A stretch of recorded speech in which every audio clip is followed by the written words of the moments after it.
mostrando então que Jó era o homem mais piedoso que existia. Esse homem tinha uma grande família, a qual criava seus filhos em sujeição. Esse homem era o sacerdote de sua casa. Deus o tinha abençoado de maneira sem igual. Jó era o homem mais rico do Oriente e possivelmente um dos mais ricos do mundo. Mas o texto muda de maneira abrupta, né, e sai da terra, literalmente para os céus. E lá a gente vê Satanás se apresentar no conselho de Deus e meio que rola um desafio ali, né? Satanás vem com suas teses, como já dizia Hernando Dias Lopes, que Jó só adora a Deus porque Deus tem o abençoado grandemente. Então Deus diz, vai, tira tudo que ele tem. E Satanás vai e faz isso com gosto de gás, como a gente conhece. Tira seus filhos, tira toda a sua riqueza. Mesmo assim, Jó não blasfema, Jó não se vira contra Deus.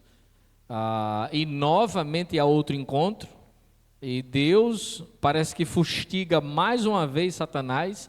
Satanás então diz assim, ele dará tudo, o homem dará tudo se tocar na sua saúde. E se você reparar, é o mesmo entendimento de Pedro, quando Jesus está falando que vai morrer na cruz, que vai dar sua vida por outros. Pedro repreende Jesus e fala assim, você está ficando maluco? Isso nunca te acontecerá. E o texto aponta que Pedro repreende veementemente.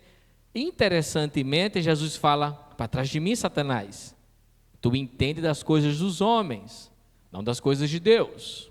Porque Satanás tem essa teoria, que o homem fará tudo para se manter vivo, né? Até mesmo o ponto de se souber que Deus está tentando contra a sua vida, se voltar contra Deus. E Satanás assim o vai, toca em Jó e coloca uma enfermidade nele que nem o cartão do SUS consegue identificar. Mesmo assim, Jó tem o desapoio de sua esposa, que diz, amaldiçoa teu Deus e morre, mas mais uma vez ele derruba a segunda grande tese de Satanás e exalta Deus, reconhece que Deus é soberano, e se Deus deu todo tipo de bênção e bondade até então, por que não aceitaria o mal de Deus, por assim dizer? E o texto categoricamente, na primeira aprovação e na segunda, diz que em tudo isso Jó não pecou, não atribuindo a Deus.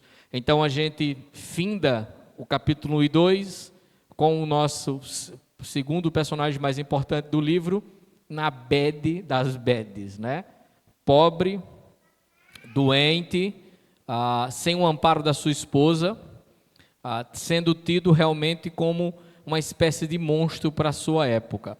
Outrora um homem que era abençoado e exemplo, agora estava marcado como um homem que não era nada daquilo que parecia ser, porque o pensamento comum era, se é abençoado, se é rico, está correto diante de Deus. Se está na pior, é porque Deus tem amaldiçoado. E o que é que acontece? Como existe uma máxima que diz que não há nada ruim que não possa piorar, a gente vai acompanhar hoje, não versículo a versículo, senão você vai morrer. A gente vai ver do capítulo 3 ao capítulo 37, mais ou menos, né? Onde a gente vai percorrer a visita que Jó recebe, porque nada melhor do que quando você está doente e na pior, receber amigos para levantar o seu moral, não é verdade? E isso acontece com o nosso amigo Jó. Ele recebe visita de 4 amigos, você pensa que é 3, mas são 4, que vão conversar com Jó e tentar entender tudo isso que está acontecendo. Então, a gente vai ver a partir do verso 11, no caso do capítulo 2. A gente vai ler alguns trechos, né, para que a gente possa ter um entendimento melhor de tudo que está acontecendo. Vamos lá. Quando a gente olha para o verso 11 do capítulo 2, ele nos diz assim, quando 3 amigos de Jó, Elifaz de Temá, Bildade de Suar e Zofar de Naamate, souberam de todos os males que havia atingido, saíram cada um de sua região e combinaram encontrar-se para mostrar solidariedade a Jó e consolá-lo. Quando o viram à distância, mal puderam reconhecê-lo e começaram a chorar em alta voz. Cada um deles rasgou o manto e colocou terra sobre a cabeça. Depois se assentaram no chão com ele, durante 7 dias e 7 noites. Ninguém lhes disse uma palavra, pois viam como era grande o seu sofrimento. O texto, poeticamente, não significa que isso não seja verdade, nos mostra a terrível situação de Jó. Seus amigos de longa data se encontram e vão até ele para consolá-lo. Mas a aparência de Jó, o aspecto de Jó era tão aterrador que esses homens, como o costume de sua época, de seu povo, rasgam suas vestes e pranteiam em voz alta, sentam aos pés de Jó e passam 7 dias e 7 noites calados, só contemplando aquilo ali, tentando entender o que estava acontecendo. E Jó é aquele que quebra então o silêncio. No capítulo 3, Jó, ele amaldiçoa o dia em que nasceu, mas mais uma vez não amaldiçoa a Deus. Depois disso, Jó abriu a boca e amaldiçoou o dia do seu nascimento. Disse: pereça o dia do meu nascimento, e a noite em que se disse: nasceu o menino. Transforme-se aquele dia em trevas, e Deus lá do alto não se importe com ele.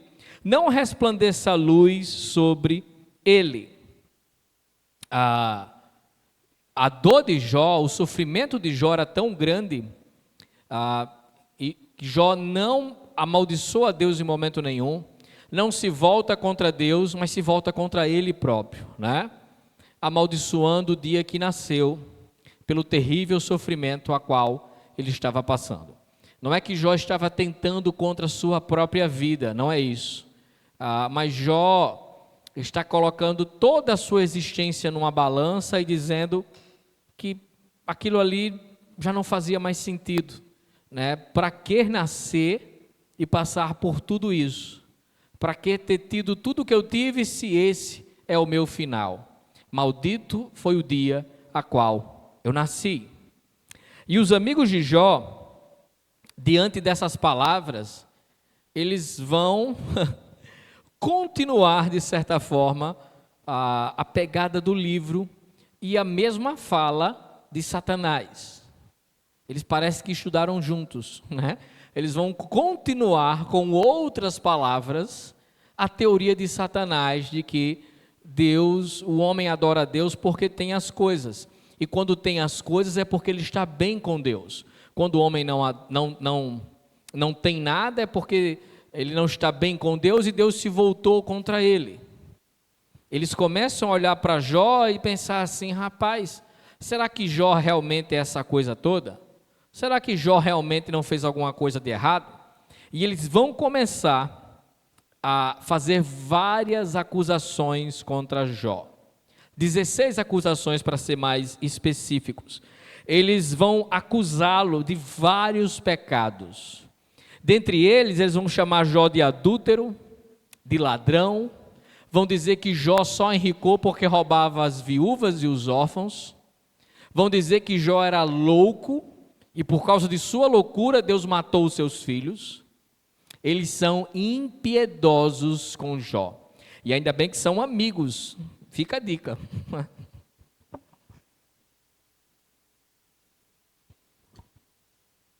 Porque na cabeça desses homens não tinha como conciliar todo o sofrimento e o cenário que Jó estava diante dos olhos deles, se eles não tivessem feito algo de errado. E eles vão massacrar sistematicamente Jó. Eles são impiedosos. E nada melhor de quando você está na bed ouvir coisas desse tipo, né? Então as explicações vão começar porque Jó se encontra daquele jeito, né? E o primeiro ele faz.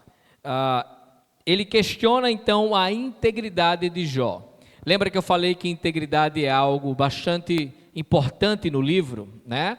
Quem você é de fato, e eles vão bater na integridade de Jó. Então ele faz de Temar, olha aí, o capítulo 4, a gente já está no capítulo 4. Diz, né? Se alguém se aventura a dizer-lhe uma palavra, você ficará impaciente? Isso é falando para Jó. Mas quem pode refrear as palavras? Pense bem, você ensinou a tantos, olha aí, a Jó você era o bichão, dava aula para todo mundo, ensinava como é que era ser santo, ser íntegro, e agora você está desse jeito? Fortalece mãos fracas, suas palavras davam firmeza aos que tropeçavam, você fortaleceu joelhos vacilantes, mas agora que se vê em dificuldade, você desanima. Quando você é atingido, fica prostrado. Sua vida piedosa não lhe inspira confiança e o seu procedimento irrepreensível não lhe dá esperança? Olha agora, o verso 7. Reflita agora, qual foi o inocente que chegou a perecer? Onde foi que os íntegros sofreram destruição? Pelo que tenho observado, quem cultiva o mal e semeia a maldade, isso também colherá. Pelo sopro de Deus serão destruídos, pelo vento de sua ira eles perecerão. Então, o que ele está dizendo? Jó, você ensinou a tantos a viver de maneira piedosa, e agora você se encontra assim, você sabe que você fez algo de errado. Você sabe que Deus é bom e justo e não pune ninguém que anda correto diante dele. Então não tem cabimento de você se encontrar como se encontra se não tiver feito algo de errado.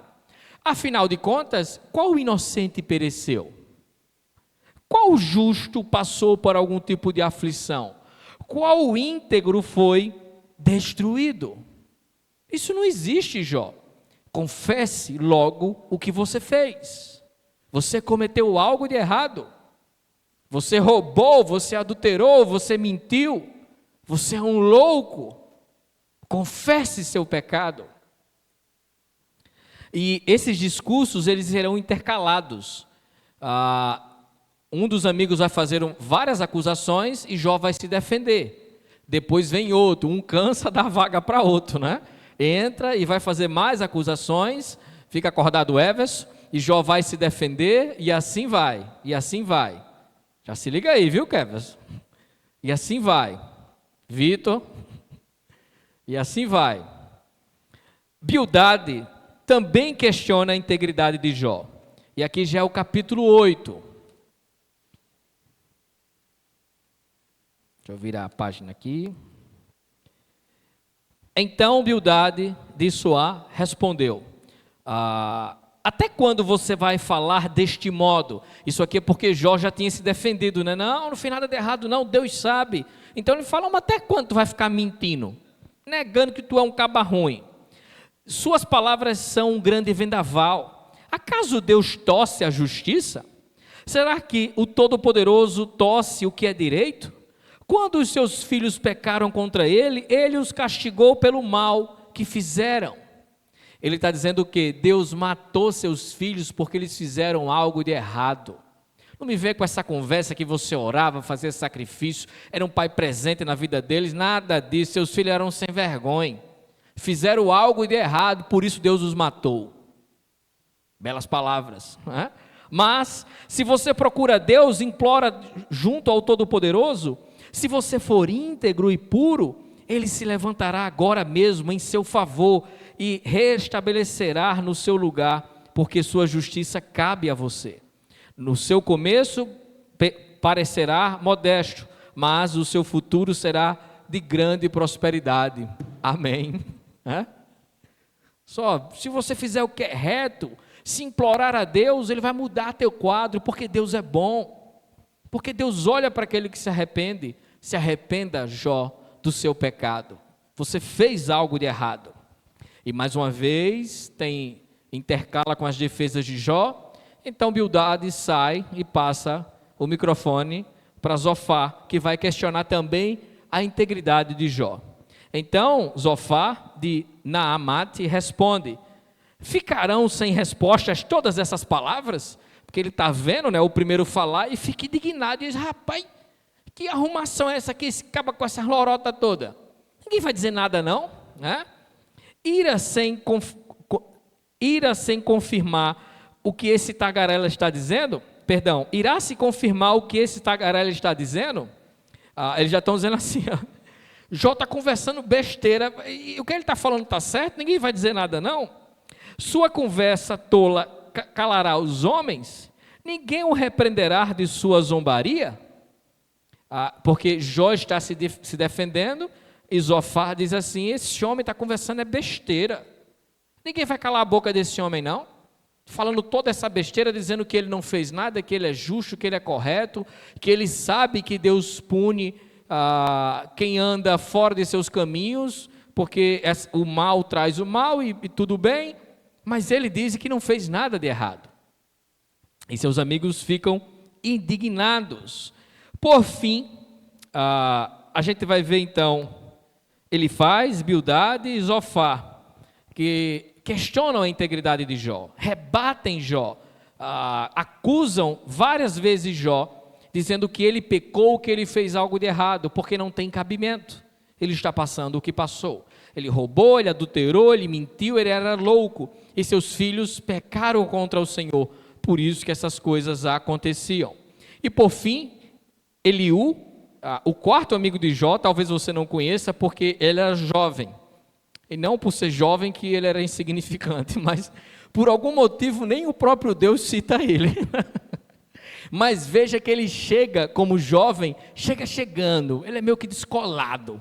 Ele olha para os três amigos de Jó, provavelmente de sua idade, coroas falando, e ele já chega naquela juventude já, sabe? Chega descolado, dizendo, esses coroas não sabem de nada, e já chega para falar. E ele vai dizer que seus amigos são incompetentes, vocês nem para acusar servem. Porque se você ler e prestar atenção na conversa de Jó e seus três amigos, eles falam algo e Jó rebate, eles falam algo e Jó rebate. Chega um ponto que parece que eles estão sem argumentos diante de Jó. E eles ficam olhando um para o outro assim, e agora rapaz, Jó vai escapar? Então o jovem se levanta para dizer assim, agora eu vou botar para quebrar. Agora vocês vão ver como eu vou fazer Jó confessar que ele realmente pecou e fez algo de errado. Por que vocês não têm capacidade para fazer isso? Vocês são velhos. Mas eu vou falar a verdade. Preste atenção. Esse é o capítulo 32. O verso 6. Então Eliú, filho de Baraquel, de Buz, falou, eu sou jovem, vocês têm idade, por isso tive receio e não ousei dizer-lhes o que sei. Ele pelo menos é educado, vocês são coroas, por isso que eu não falei. Os que têm idade de falar, penso eu, os anos avançados e que devem ensinar sabedoria, mas o Espírito dentro do homem que lhe dá entendimento, o sopro do Todo-Poderoso, além de ser jovem, ele já mostrou que é espiritual, né? Não são os mais velhos os sábios, não são os da idade que entendem o que é certo. Por isso digo, escute-me, também vou dizer o que sei. Enquanto vocês estavam falando, esperei e fiquei ouvindo os seus arrazoados. Enquanto vocês estavam procurando palavras, dei-lhes toda a atenção, mas não é que nenhum de vocês demonstrou que está errado. Nenhum de vocês respondeu aos seus argumentos. Não serei parcial com ninguém, e ninguém bajularei, porque não sou bom em bajular. Se fosse o meu Criador, em breve me levaria. Tem como ler a Bíblia e não rir? Olha só o que esse cara está dizendo. Vocês não sabem de nada, vocês são velhos. Eu escutei, mas agora eu vou falar. E eu sei que o de mais idade tem sabedoria, mas isso não é uma regra, afinal de contas, porque o jovem também tem, porque o sopro de Deus está nele. E eu não sou bajulador, eu não vou bajular ninguém como vocês estão. Vocês estão pegando leve com Jó, porque Deus sabe, se eu fosse, ele já tinha me levado. Olha só. O melhor ficou para o final, para fechar, sabe? O jovem impetuoso realmente, o pregador mirim, chegou lá para dizer a verdade do que estava acontecendo. O verso 6 do capítulo 36, não poupa a vida dos ímpios, mas garante o direito dos aflitos. Ele começa a explanar suas ideias, né? Não tira seus olhos do justo, ele os coloca nos tronos como os reis e exalta para sempre. Mas se os homens forem acorrentados, presos firmemente com cordas de aflição, ele lhes dirá o que fizeram. Quem pecará com arrogância, que pecaram com arrogância, eles o farão ouvir a correção, ele lhes ordenará que se arrependam do mal que praticaram. Preste atenção agora, isso é o capítulo 36, verso 6. Agora, olha o verso 11. Se lhes obedecerem e os servirem, serão prósperos até o fim dos seus dias, e terão contentamento nos anos que lhes restam. Mas, se não obedecerem, perecerão à espada e morrerão na ignorância. O que é que esse camarada está dizendo? O discurso dele é bem longo. Ele está dizendo o seguinte, se você obedece a Deus e serve a Ele, os seus dias serão prósperos. Você será rico, abençoado, você terá contentamento em sua vida e viverá bem. Porém, se você desobedecer, morrerá na espada e na ignorância. Ou seja, quem for fiel a Deus, Deus abençoa. Deus coloca no luxo. Deus faz prosperar. Quem não for, quem for desobediente, vai passar dificuldades, vai passar apuros, vai estar em maus lençóis e vai morrer à espada. Vocês já ouviram essa conversa por aí? Isso parece familiar. Essa ideia de que se você está em Deus, você será abençoado grandemente. Se você não estiver nele, você não será abençoado. E isso é uma verdade. Isso é uma verdade. Você será abençoado. Agora, do que exatamente estão falando? Que tipo de bênção? O que é que eles estão tocando no ponto? E esse jovem, em toda a sua juventude, quer trazer a questão. Ele está dizendo o seguinte: se você sofre, você pecou. Se você não peca, você é abençoado. É engraçado porque a Bíblia, ela está em progressão, a revelação ela é progressiva. Deus vai se mostrando ao longo da história, ensinando as pessoas sobre o seu plano redentivo, quem Ele é, quem nós somos, e a história vai avançando, E com o passar da história bíblica, a gente vai vendo que não é bem assim. O sofrimento tem um outro significado em relação à palavra de Deus. Alguns podem dizer, citando o Salmo 37, verso 25, nunca vi o justo mendigar o pão, não é verdade? Mas a ideia do salmista aqui é na sua visão. Ele confessa que durante toda a sua vida nunca viu isso, e não há nenhum problema em relação a isso. Mas Paulo, em 2 Coríntios 11, verso 27, vai dizer que passou por muita dificuldade em sua vida. Muita dificuldade, inclusive fome. Está aí o verso? Trabalhei arduamente, muitas vezes fiquei sem dormir, passei fome e sede, e muitas vezes fiquei em jejum, suportei frio e nudez. Vê que Paulo não é esperto, né? Se estava passando fome, já fazia um jejum, mas não, ele divide, né? Porque tem crente que é malandro, eu não vou tomar café hoje, que eu estou de regime, então é jejum.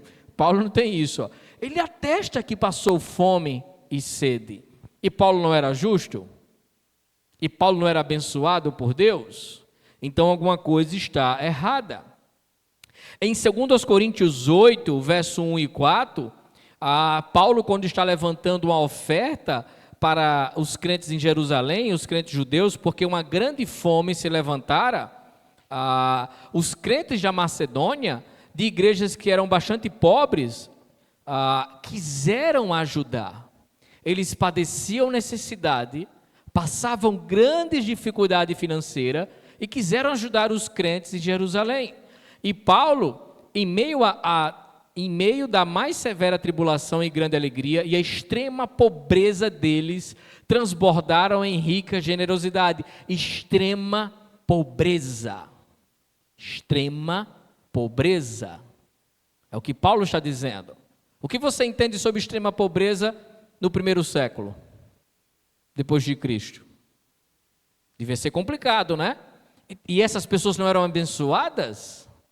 Então essa teoria de quem sofre está em pecado e quem está na bênção, sendo grandemente enriquecido, é porque está bem com Deus, é uma grande mentira. Uma grande mentira. E os amigos de Jó, eles estavam justamente pregando o que a gente conhece como teologia da retribuição, que até certo ponto não é errada, porque veja bem, tanto a obediência quanto a desobediência têm suas consequências. Quando Deus institui sua lei, Deuteronômio 28 deixa claro isso. Há várias descrições de Deuteronômio 28, se vocês forem obedientes, serão abençoados. Suas esposas terão filhos, seus animais terão filhotes, reproduzirão, a plantação de vocês vai dar certo, vocês terão colheita, os inimigos ficarão longe de vocês, vocês serão prósperos. Porém, se desobedecerem, haverá infertilidade, os animais não darão cria, as plantas não vão dar sua colheita, e eu trarei inimigo à porta de vocês. Também é um aspecto da teologia da retribuição, mas veja, Deus estabelece um pacto, uma aliança com Israel e determina algo específico porque ele tinha algo a fazer através daquela nação. Só que mesmo dentro dessa perspectiva, Deus por N vezes, o povo estando debaixo da desobediência e julgamento de Deus, Deus traz renovo, Deus traz misericórdia e Deus abençoa. A grande questão não é a teologia da retribuição, porque quem planta tempestade, colhe vendaval. Já dizia algum tipo de samba enredo. Mas veja, se você anda em caminhos errados, se você anda fazendo o que é errado, a casa vai cair para o seu lado um dia, isso é óbvio. Mas a grande questão é que os amigos de Jó, eles foram além dessa verdade de que o que você planta, colhe. Eles levaram a um ponto muito mais avançado. Eles foram além da verdade de que o pecado leva ao sofrimento. Eles inverteram a relação, chegando a crer que se alguém sofre, então é porque pecou. É óbvio que o pecado traz sofrimento, mas a grande questão é, nem todo sofrimento é fruto de pecado. Essa é a verdade que a Bíblia nos apresenta. Mas os amigos de Jó diziam, não, se sofre é porque pecou. É isso que estavam dizendo. Eles estavam distorcendo essa verdade. É engraçado que, como tudo que é ruim piora, a teologia da retribuição, quando ela é distorcida, porque o pecado traz sofrimento, mas nem todo sofrimento é fruto do pecado, ela dá à luz a um filho feio chamado teologia da prosperidade, que eleva a um outro patamar isso, né? Leva a um outro ponto, porque o próprio Senhor Jesus nos disse, no mundo tereis aflições, mas tende bom ânimo, eu venci o mundo. Mas a teologia da prosperidade, ela vai além da teologia da retribuição. E preste atenção.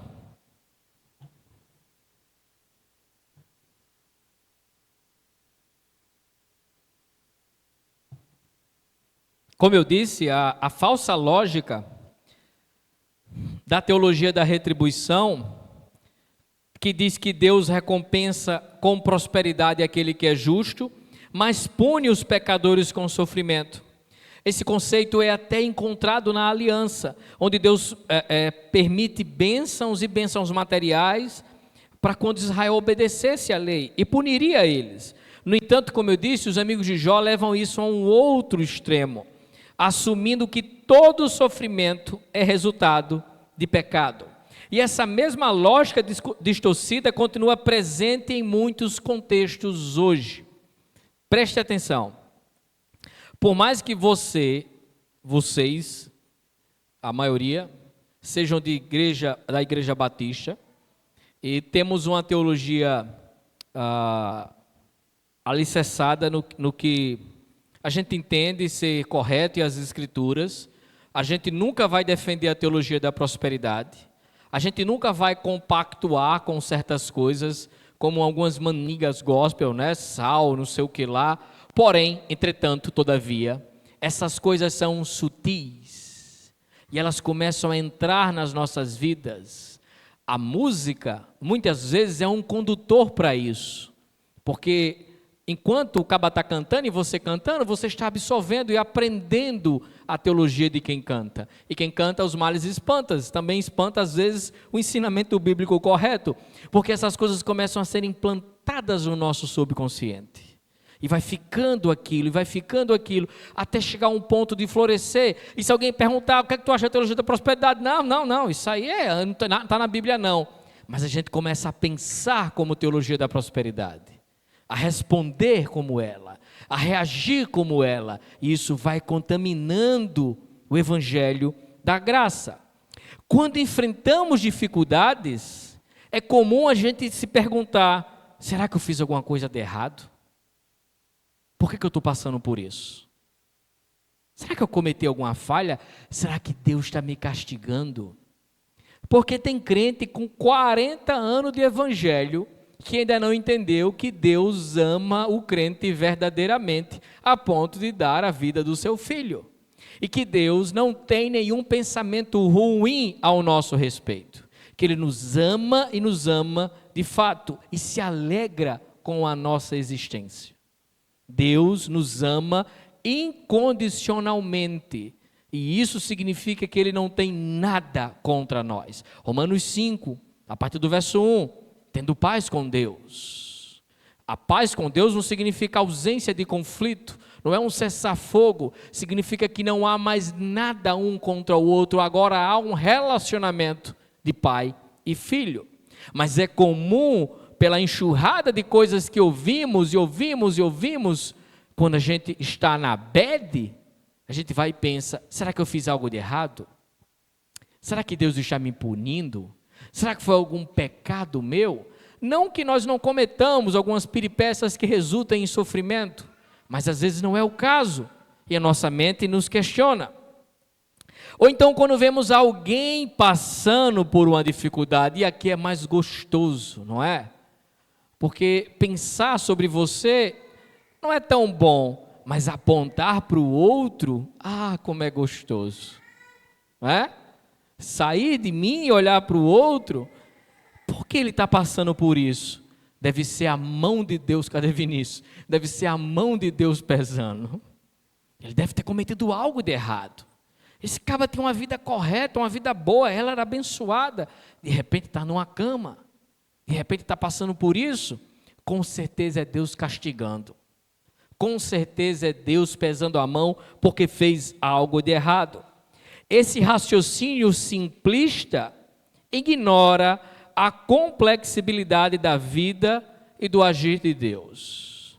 A gente estudou Eclesiastes há pouco tempo e viu que há muito mais coisas entre o céu e a terra do que a nossa vã teologia pode explicar. As coisas não são tão simples assim. Não é preto no branco, 2 e 2 não são 4 na verdade, né? Isso, na matemática sim, mas na vida nem sempre dá 4. As coisas não encaixam, isso não significa que Deus não está no controle. Lembre-se que o princípio de sabedoria, e você vai descobrir que Jó é um livro sobre sabedoria, logo mais, é como se viver de maneira digna, correta, no mundo caído. É como viver acima disso. A sabedoria que está na Bíblia nos ensina isso. Então, esse pensamento, o pecado traz sofrimento, mas nem todo sofrimento é fruto do pecado. Logo, se está sofrendo, é porque pecou. Esse pensamento está equivocado. E a teologia da prosperidade influencia esse pensamento, é mãe desse pensamento. Ela é uma versão moderna da teologia da retribuição. Ela ensina que a fé e a obediência vão resultar sempre em riqueza, saúde e em sucesso. Falta de fé é pecado e leva à pobreza e à doença. Se você está passando por dificuldades financeiras, físicas, emocionais, é porque você está em pecado. Porque Deus não desampara o justo. Deus não deixa faltar nada para ninguém. Ele é dono da prata e do ouro e bababá, essa conversa para boi dormir. Isso vai ficando em nossa mente. E essa abordagem tem vários e vários problemas, mas eu quero simplesmente listar 2. Acorda.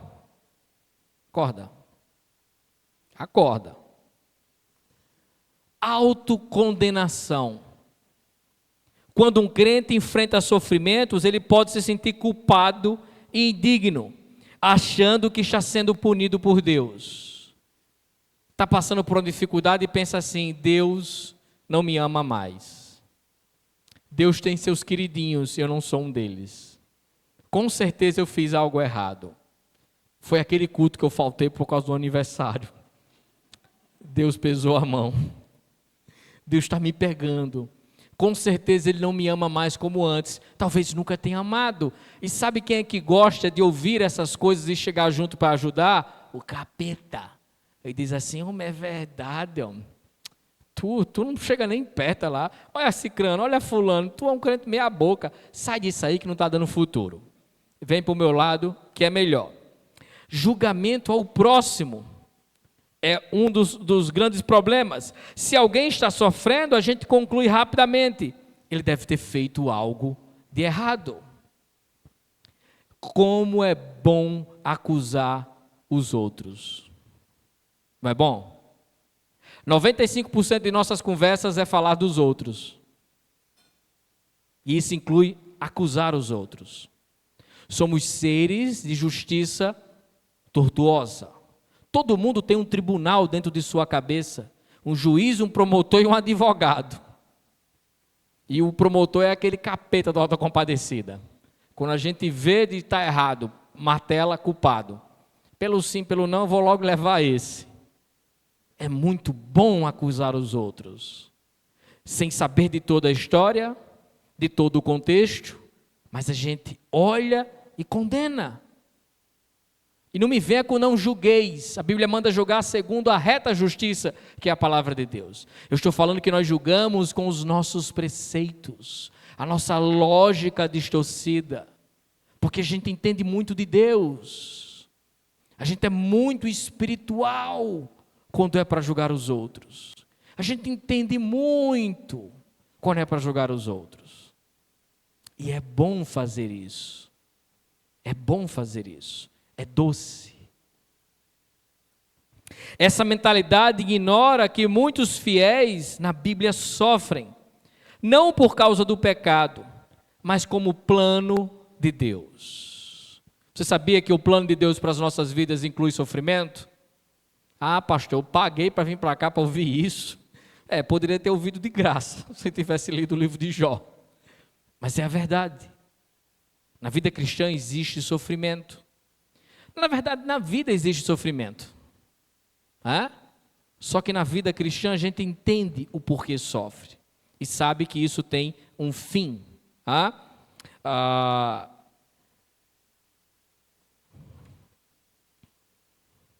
Calma, são muitos papéis.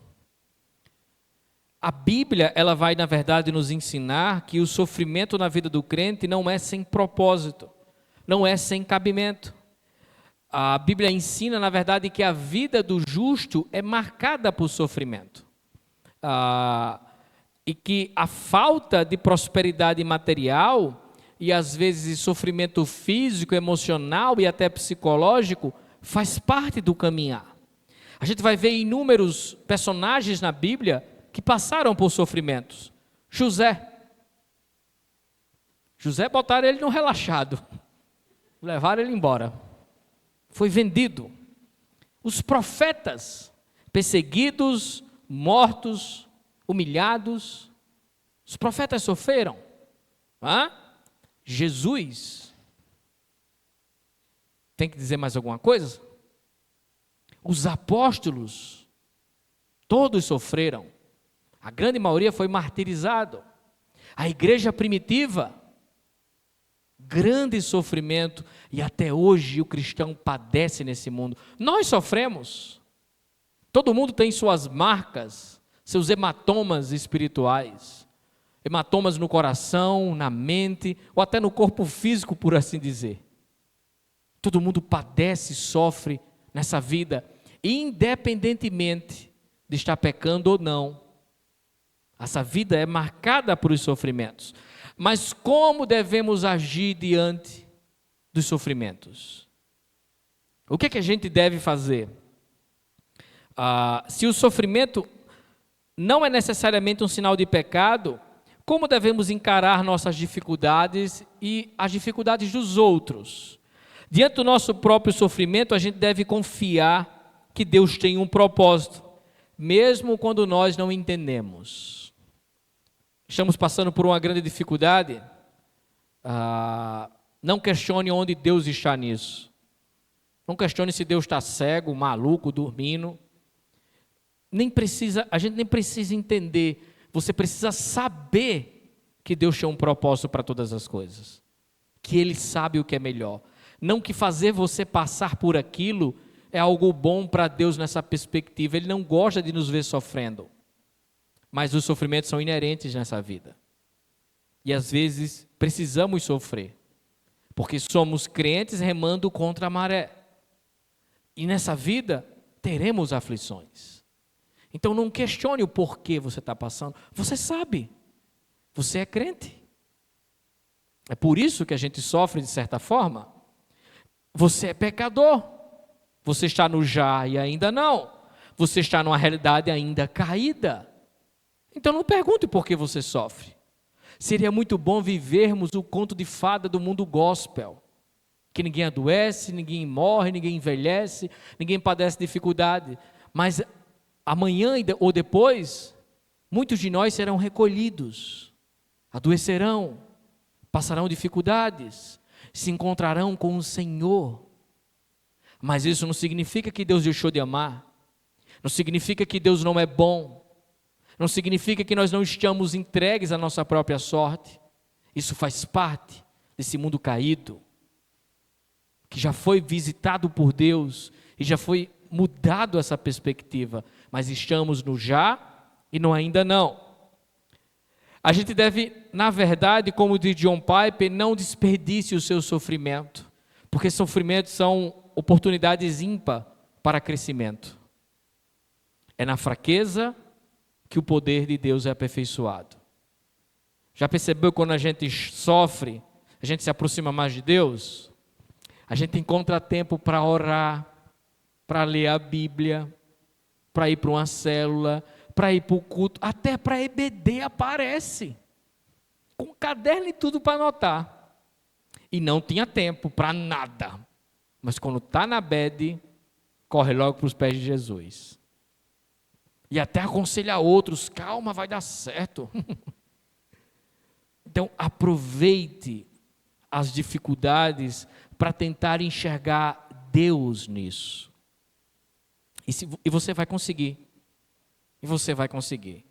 Porque é nos piores momentos que nós sentimos o poder de Deus, o amor de Deus sobre nossas vidas.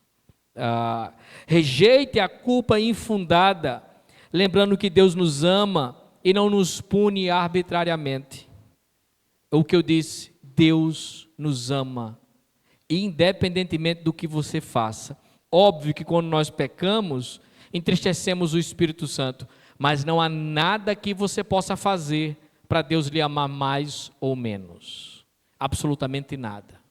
Absolutamente nada. Deus nos ama apesar de nós.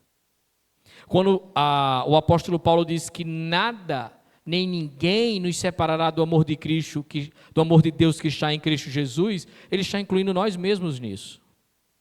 Nada nem ninguém. Não foi uma boa proposta, não foi uma troca. Deus quis nos amar, apesar de quem nós somos. Então, não entre nessa ideia de que se estou passando por algo, é porque fiz algo de errado e Deus não me ama. Em relação aos outros, evitar julgamentos precipitados. Evitar dizer, ele está passando por isso porque fez aquilo. Ele está passando por isso porque deixou de fazer aquilo. Ser compassivo e oferecer apoio aos outros, em vez de buscar desculpa. Se o cara está sofrendo, vai ajudar. É melhor do que apontar, do que acusar. Para fazer isso que os amigos de Jó fizeram, a gente vê no próprio livro de Jó, que já tem Satanás. Então não deixe Satanás desempregado, porque ele já fica perambulando por aí. Não faça às vezes o demônio. Porque todos nós somos pecadores e vamos cair. E vamos fazer algo que é errado. e nós sabemos que estamos errados, o Espírito Santo testifica na nossa consciência. Então você vai até o irmão e fala: tu sabe, né, que fez besteira, mas levanta, vamos caminhar, eu vou ajudar você nisso. E não tratarmos um ao outro como impuros, porque pecamos. Entender que Deus pode estar realizando algo maior do que estamos simplesmente vendo. Deus tem seus propósitos, estão acima do nosso entendimento. Nós não compreendemos as coisas que Deus faz. Eu não sei quantos aqui sabem jogar xadrez, eu não sei, eu só sei mexer as peças. Mas eu dou uma arranhada. E a gente quer fazer uma jogada, mas para fazer aquela jogada faz várias jogadas para chegar ali. Então, às vezes, nossa vida pega alguns caminhos, alguns contornos, acontecem algumas situações, mas lá na frente acontece algo que a gente não consegue explicar. E a gente olha para o todo e diz: rapaz, olha aí, eu tentando acompanhar o raciocínio de Deus, fui dar um giro, ele foi um giral para cima de mim. E fez algo que eu não imaginava. Usou meu sofrimento, usou essa situação calamitosa para mudar algo, para encaixar algo, para fazer algo que eu não faria, porque estava inerte, acostumado. Então Deus moveu as coisas para ver mudança na minha vida, para ver crescimento em minha vida. Então esse deve ser o nosso entendimento. A gente pode então concluir essa ideia de sofrimento falando que a Bíblia deixa claro que o sofrimento não é necessariamente um sinal de desaprovação de Deus e que a justiça nem sempre leva à prosperidade material. Nem sempre quem está bem, e nem sempre quem está mal é porque está mal. Vocês entenderam isso? Jesus deixa claro isso. Havia um homem rico e havia o pobre do Lázaro. O homem rico comia e se desmantelava. Lázaro, os cachorros lambiam as feridas. Olha que coisa horrível. Um morreu, foi sepultado. O outro foi levado pelos anjos. Jesus deixa claro essa ideia. Porque na mente do judeu era assim. Se é abençoado, é porque está assim com Deus. Se está na pior, é porque se voltou contra Deus. Deus tem seus propósitos soberanos. Muitas vezes permitindo provações para moldar os seus servos em relação à sua glória. O que Jesus disse para os dois jovens no caminho de Emaús. Disse muita coisa, né? Mas eu quero ressaltar uma em específico. Vocês não sabiam que convinha Cristo sofrer para entrar em sua glória? Você sabe que nós andamos nas pegadas de Cristo. Existe um sofrimento obrigatório na nossa vida, para moldar o nosso caráter, para nos tornar mais parecidos com Cristo. É na fornalha da aflição que nossa fé é purificada. Isso é uma verdade indigesta, ruim de ouvir. O que você acha que significa todas as coisas cooperam para o bem daqueles que amam a Deus? São todas as coisas. A verdadeira esperança do crente está na recompensa eterna, não em garantias do sucesso terreno. Tem um caba na Bíblia que fala assim: se esperarmos em Deus somente nessa vida, somos os mais miseráveis homens que existem. Se você acha que o bom, o melhor de Deus, o melhor dessa terra é aqui, você está enganado. Alguém disse isso, que a terra, para o não crente, é o céu que ele vai ter. Mas para o crente, é o inferno que ele vai ter. Não é que aqui seja o inferno, mas você está entendendo. Toda dificuldade, todo sofrimento é inerente a esse mundo. E nós temos uma recompensa eterna. Nem todas as histórias terão finais felizes. Nem tudo vai dar certo. Nem tudo vai sair de acordo com o nosso coração. Se você está ouvindo alguém dizer que Deus vai dar os desejos do seu coração, essa pessoa é louca. Porque nosso coração só deseja o que não presta. E não é isso que a Bíblia ensina. Não são nossos planos que são abençoados por Deus. nem tudo vai dar certo. Amém? Poucas pessoas. Mas eu quero dizer que os planos de Deus vão dar certo. O que Deus planejou e já nos entregou em Cristo Jesus, já deu certo. Eu não quero que você fique com medo e achar que você é a próxima figurinha no jogo de Deus no céu. Está aqui Satanás, agora vamos com esse. Eu não quero que você se assuste e pensando que amanhã Deus vai fazer você passar por algo terrível, só para ensinar você a orar ou ler mais a Bíblia. Eu não estou dizendo isso.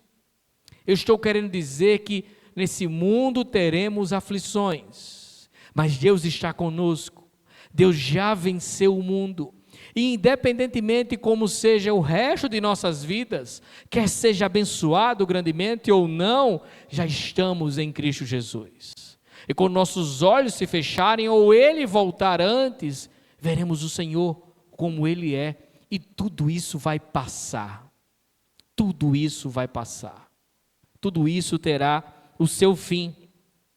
A teologia da prosperidade vai distorcer a verdade bíblica, pois Deus não promete uma vida livre de dificuldades para ninguém, mas sua presença e graça para suportar qualquer tribulação. Deus não nos oferece uma vida sem tribulação, Ele nos oferece uma vida em meio à tribulação. Essa é a grande verdade. Tem um jargão evangélico, Deus no livro da tempestade, no livro na tempestade, é bem por aí. Esse aí está um pouquinho incorreto. É bem por aí. Porque temos que passar por tempestades. Imagina uma fé que nunca é provada. Imagina uma fé que nunca é chacoalhada, nunca é testada. É uma fé de plástico. Uma fé falsa, que não funciona, que não tem vida.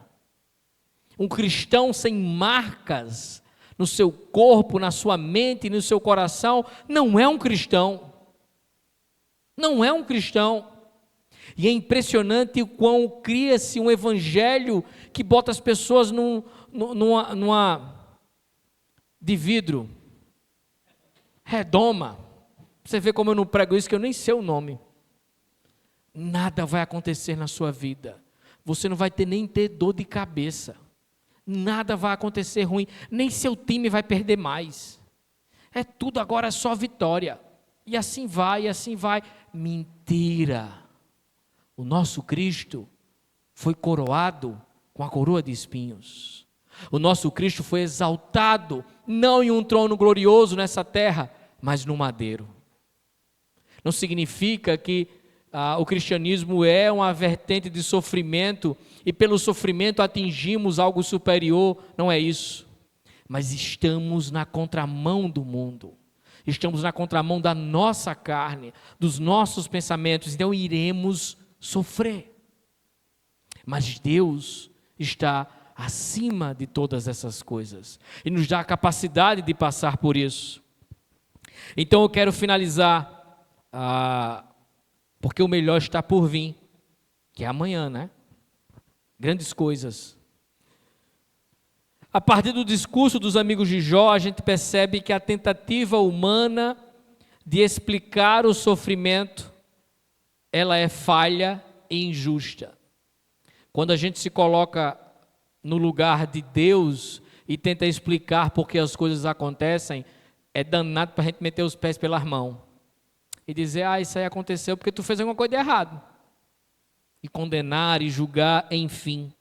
Ele faz Bildade, Zofar e Eliú, eu vou citar o outro, aplicam rigidamente a teologia da retribuição, ignorando a complexibilidade de Deus e da vida.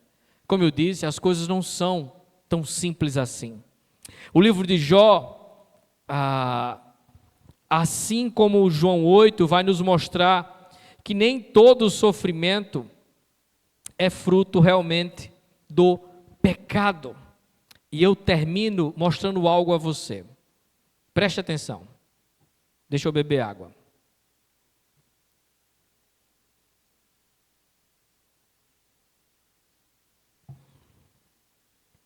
Os amigos de Jó estavam dizendo, se Jó sofre é porque ele pecou, porque ele fez algo de errado. Só que o livro de Jó, ele foi escrito para corrigir essa visão equivocada. Ele previne contra uma aplicação exagerada e mecânica da teologia da retribuição. O livro faz isso mostrando que o homem que está sofrendo aparentemente não tem uma razão. Aparentemente ele não cometeu nenhum pecado, porque veja, o próprio livro destaca pela boca de Deus que Jó é o homem mais piedoso que existia em sua época. Então não foi por causa do pecado de Jó. Jó não fez nada de errado para que isso acontecesse. Então por que será que isso aconteceu? Ele na verdade sofre pelo mesmo motivo de um homem encontrado em João capítulo 9. Como diz nossos irmãos, certa feita, Jesus e os discípulos passando pela porta formosa, lá havia um cego mendigando. E os seus discípulos perguntaram: Senhor, quem pecou? Ele ou seus pais? Olha a teologia da retribuição. Se ele está na pior, alguém fez algo de errado. E aí já tem um desdobramento, né? A ideia do pecado dos pais cair sobre os filhos, que é algo que Deus abomina. Os nossos pais comeram uvas e embolotaram os dentes dos filhos. Isso era algo que era dito e Deus odeia isso.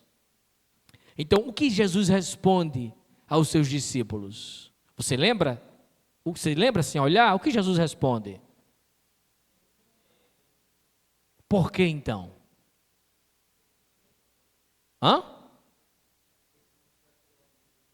Para que se manifeste a glória de Deus. Por que Jó estava sofrendo? Por que Jó estava sofrendo? Lembre que a história da Bíblia é progressiva. É sobre Deus, não é sobre você, não é sobre mim. Quem está no centro do palco é Deus. E Ele quer se apresentar graciosamente, mostrando que Ele é poderoso. Poderoso. E Ele está mostrando, através do sofrimento de Jó, que Ele é grande, que Ele é poderoso. Mas como? Isso você vai descobrir amanhã. Mas o livro de Jó, assim como João 9, é uma prova de que a teologia da retribuição não existe. Quem pecou logo está... Todo sofrimento é fruto do pecado, mas sim porque Deus quer manifestar a sua glória.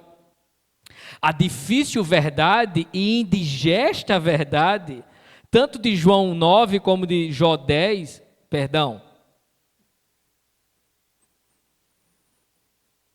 João 9, 10, isso.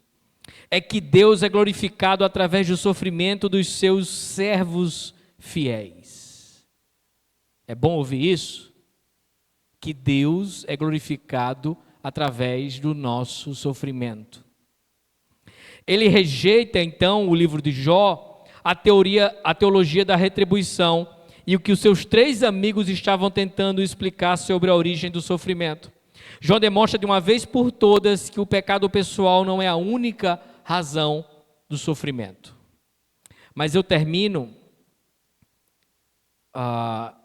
fazendo você mais uma vez indagar. Você já sabe que Deus é glorificado através do nosso sofrimento. E que o sofrimento de Jó era para que Deus revelasse sua glória. Mas por que permitir tudo isso? Simplesmente para revelar sua glória? Não tem outra forma de fazer isso. Por que tudo isso? Por que desse jeito? Você pode dar a resposta que Cida dá, porque é a vontade de Deus. Mas será que isso nos satisfaz?